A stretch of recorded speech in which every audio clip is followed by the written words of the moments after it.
আসসালামু আলাইকুম বন্ধুরা, আশা করি সবাই সুস্থ আছেন। বন্ধুরা, স্ক্রিনে বর্তমানে আপনারা যুক্তরাষ্ট্রের তৈরিকৃত AN/FPS সিরিজের একটি শক্তিশালী দীর্ঘ পাল্লার আকাশের নজরদারি এবং বিমান প্রতিরক্ষা ব্যবস্থার এয়ার ডিফেন্সের অংশ হিসাবে গুরুত্বপূর্ণ একটি রাডার সিস্টেম দেখছেন। এই রাডারটি একটি ত্রিমাত্রিক রাডার। এর মানে হলো এটি একই সঙ্গে লক্ষ্যবস্তুর দূরত্ব, দিক এবং উচ্চতা নিখুঁতভাবে নির্ধারণ করতে পারে।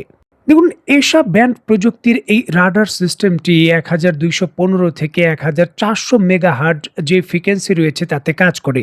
এই ব্যান্ডটির সুবিধা হলো এটি ভারী বৃষ্টি, কুয়াশা এমনকি প্রতিকূল আবহাওয়ার মধ্যেও সিগন্যাল সচল রাখতে পারে। দেখুন, যুক্তরাষ্ট্রের এই রাডারটি সর্বোচ্চ 250 নটিক্যাল মাইল বা 470 কিলোমিটার দূরত্ব পর্যন্ত যে কোনো যুদ্ধ বিমান, ড্রোন এমনকি ক্রুজ মিসাইলে শনাক্ত করতে সক্ষম।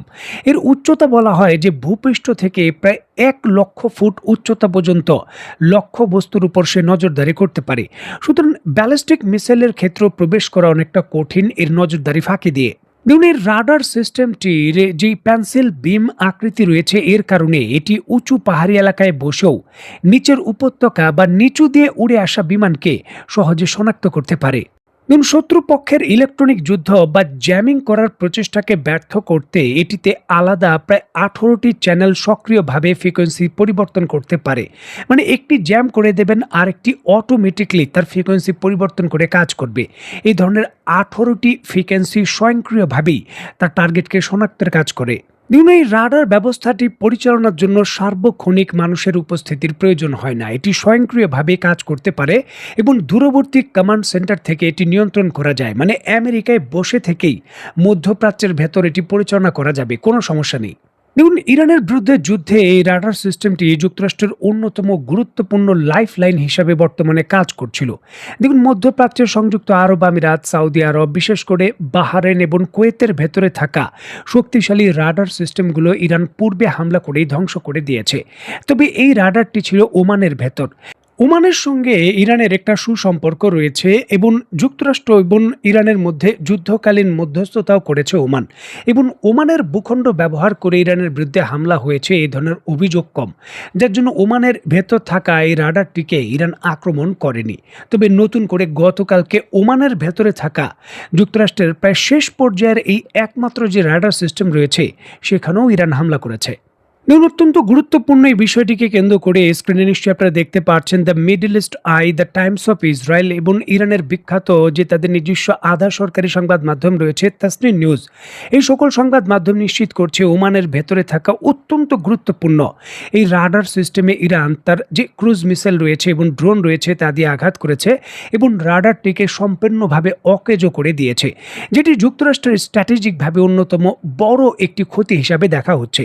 দেখুন, ওমানের উপকূলে যে স্থানে এই রাডারটি ছিল সেখান থেকে সরাসরি হরমুজ প্রণালীর ওই পুরো অঞ্চলে যুক্তরাষ্ট্র নজরদারি করতে পারত এবং বিভিন্ন ধরনের আগত যে সকল হুমকি রয়েছে তা সম্পর্কে পূর্বেই তাদের যুদ্ধ জাহাজগুলো যেগুলো ভারত মহাসাগরে ভাসমান অবস্থায় রয়েছে তাদের কিন্তু আর্লি ওয়ার্নিং হিসেবে বা পূর্ব সতর্কতা হিসেবে দিতে পারত।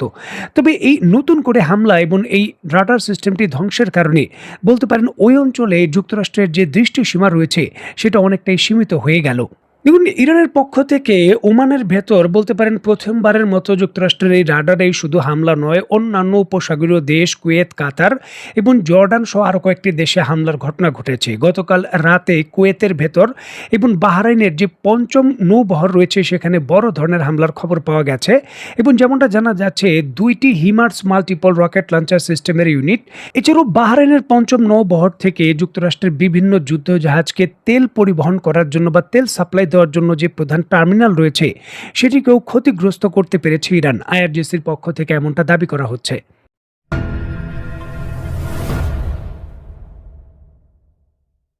যুক্তরাষ্ট্রের প্রেসিডেন্ট ডোনাল্ড ট্রাম্প এর পূর্বেই ঘোষণা দিয়েছিলেন যদি মধ্যপ্রাচ্যে ইরান শর্ত না মানে এবং 60 দিনের যুদ্ধবিরতির চুক্তিতে কোনো ধরনের নতুন চুক্তি না হয় তাহলে মধ্যপ্রাচ্যের নতুন হামলা পাল্টা হামলার বিষয়গুলো বিনে পয়সায় যুক্তরাষ্ট্র আর করবে না।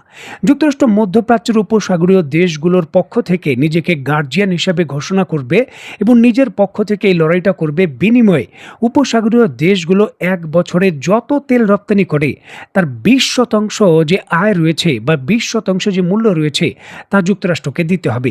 অবশেষে গতকালকে যুক্তরাষ্ট্র সেই ঐতিহাসিক ঘোষণা যুক্তরাষ্ট্রের প্রেসিডেন্ট নিজে দিয়েছেন।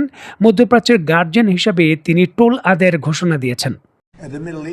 আমরা রক্ষা করেছি সেই দেশগুলোর দ্বারা যাদের আমরা সাহায্য করেছি। উদাহরণস্বরূপ আপনি 5টি দেশের দিকে তাকান।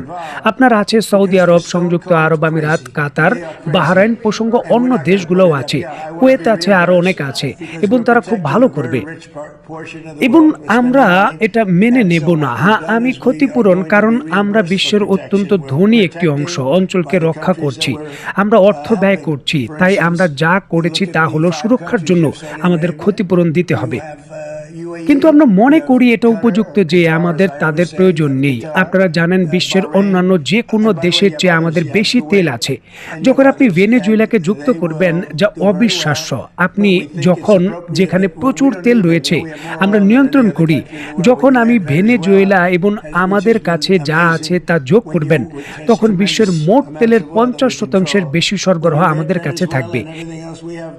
আমাদের এত বেশি তেলের প্রয়োজন নেই, তবে মিত্রদের রক্ষা করার দৃষ্টিকোণ থেকে আমাদের এটি প্রয়োজন রয়েছে, যার মধ্যে রয়েছে ইসরায়েল, সৌদি আরব, কাতার, সংযুক্ত আরব আমিরাত। আমরা তাদের সবাইকে রক্ষা করেছি এবং আমরা অত্যন্ত কার্যকরভাবে কাজটি করেছি।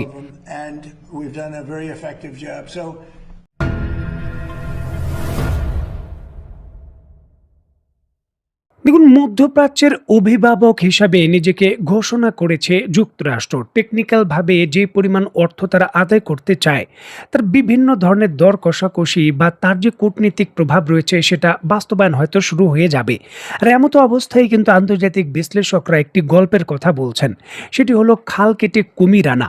তাহলে কি মধ্যপ্রাচ্যে এই বিষয়টাই বাস্তবায়ন হচ্ছে?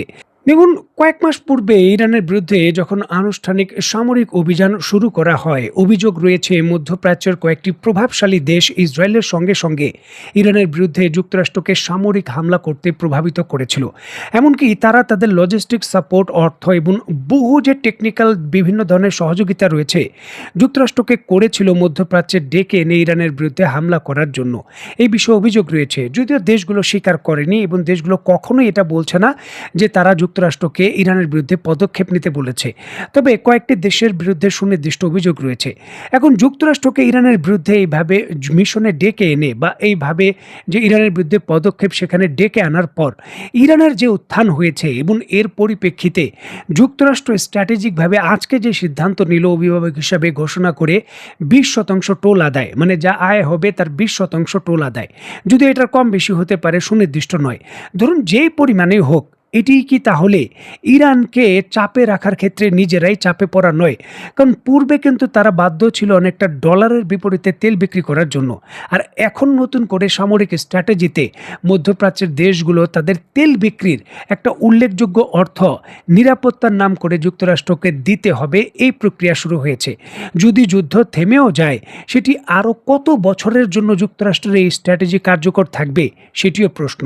আর এই সকল কিছুই পরই কিন্তু এই হিসাবটা এখন করা হচ্ছে যে ইরানের বিরুদ্ধে এই যে নতুন ধরনের সামরিক পদক্ষেপ, এখানে কার কি লাভ হলো আর কার কি ক্ষতি হলো।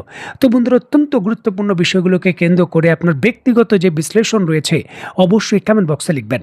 তো বন্ধুরা, আজকের মতো বিদায়, নতুন কোনো ভিডিও নিয়ে আবার দেখা হবে। সে পর্যন্ত সবাই ভালো থাকবেন, সুস্থ থাকবেন এবং বাংলাদেশকে ভালোবাসবেন। আল্লাহ হাফেজ।